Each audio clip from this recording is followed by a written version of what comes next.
अब वाल्मीकि जी महाराज भगवान श्री राम को कह रहे हैं,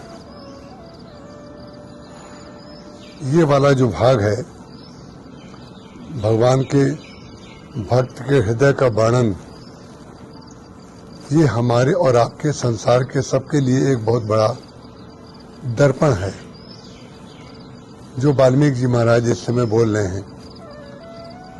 वाल्मीकि जी महाराज कहते हैं, आप ऐसे भक्त के हृदय में निवास कीजिए मेरे प्रभु, जे हर्षहि पर संपत्ति देखी, दुखित होए पर विपत्ति बिसेखी। समाजवाद का इससे बड़ा सूत्र और किसी को कोई दे नहीं सकता और कहीं मिल भी नहीं सकता। कितनी बड़ी बात कही जा रही है इसमें।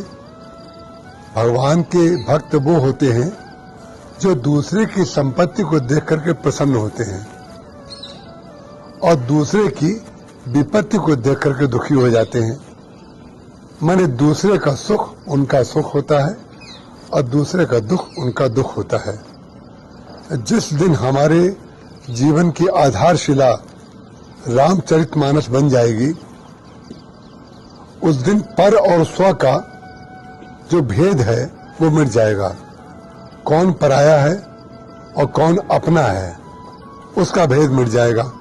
वाल्मीकि जी महाराज कितनी बड़ी बात कह रहे हैं। जे हर्षहि पर संपत्ति देखी, जो दूसरे की संपत्ति को देख करके हर्षित होता है और दूसरे की विपत्ति को देख करके दुखी होता है। हम अपने जीवन में थोड़ा सा टटोल करके देखें, मंथन करके देखें, थोड़ा झांक करके देखें, आवरण हटा करके देखें अपने आप को। क्या दूसरे की संपत्ति को देख करके हमें प्रसन्नता होती है? दूसरे के दुख को देख करके हम दुखी होते हैं? कहीं ऐसा तो नहीं हो रहा है कि हम उल्टा कर रहे हों, दूसरे के दुख को देख करके हम सुखी हो रहे हों और दूसरे के सुख को देख करके हम दुखी हो रहे हों? यदि ऐसा हम कर रहे हैं तो क्षमा करें। संपत्ति जीवन में हो सकती है, वैभव जीवन में हो सकता है, प्रशंसा लोगों की मिल सकती है, जो क्षणिक है, जो मिथ्या है, जो माया है।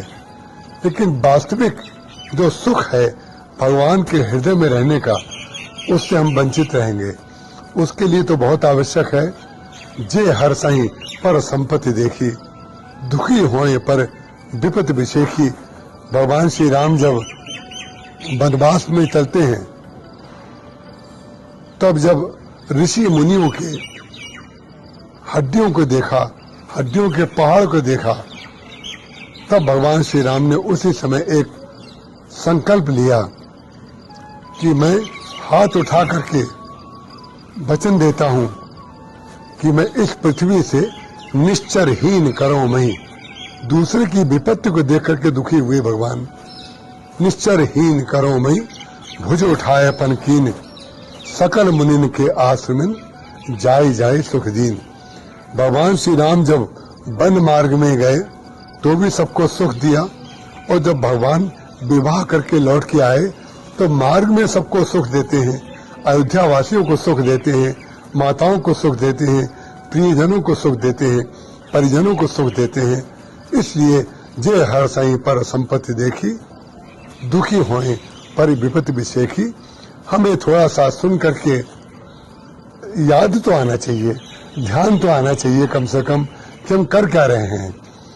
और इसका तात्पर्य ऐसा नहीं है कि ये कोई धर्म है, ये कोई बड़ा भारी उपकार है। ये अपने आनंद और अपने सुख लेने की विधा है। अपने को सुखी रखना है, अपने को आनंदित रखना है।